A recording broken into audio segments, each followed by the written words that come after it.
విచక్షణ జ్ఞానం ఏ విధంగా హార్ట్ఫుల్నెస్ ధ్యానాన్ని మెరుగుపరుస్తుంది?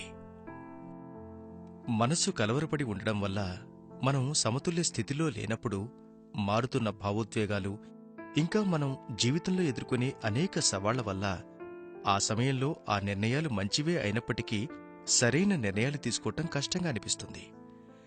హార్ట్ఫుల్నెస్ ధ్యాన సాధన చేయటం ద్వారా మన హృదయంపై దృష్టి కేంద్రీకరించి ఉండడాన్ని ఇంకా పెంపొందించుకోవటం నేర్చుకున్న కొద్దీ కష్టమైన, కల్లోలపరిచే పరిస్థితుల్లో కూడా ప్రశాంతంగా ఉండగలుగుతాం. మనం మన చేతనతో అనుసంధానం కాగలం. కల్లోలపరిచే సమయాల్లో అది మరింత స్పష్టతతో మనకు మార్గదర్శనం చేయగలదు. మనం ఒక వాదనలో చిక్కుకుని ఉన్నాం అనుకోండి, దానివల్ల రోజంతా మన చేతనావస్థను చెదరగొడుతుందని మనకు తెలిసినప్పుడు ఆ వాదనను మధ్యలోనే ఆపివేయటం మంచిది కదా. నన్ను క్షమించండి అంటూ అలా ఒక అడుగు వెనక్కి వేస్తూ తప్పుకోవటం మంచిది కదా. మన సమతుల్యతను సరిగ్గా ఉంచడంలో మన ఈ విచక్షణ సామర్థ్యం చాలా ముఖ్యమైంది.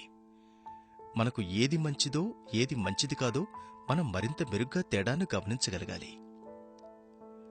నాకు ఉన్న ఉన్నత లక్ష్యానికి ఏది సహాయపడగలదు, ఏది తోడ్పడదు అన్నది గ్రహించగలగడం చాలా ముఖ్యం. ఇది మన అంతరంగంలో ఒక రాడార్ ఉండడం లాంటిది. అది నాకు నిజంగా ఏది మంచిదో చెప్తుంది.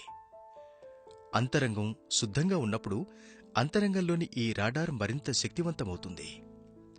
ఈ అంతరంగంలోని పరిశుద్ధత క్లీనింగ్ ప్రక్రియతో పాటుగా సాధన చేసినప్పుడు హార్ట్ఫుల్నెస్ ధ్యానం ద్వారా సహజంగా ఏర్పడుతుంది.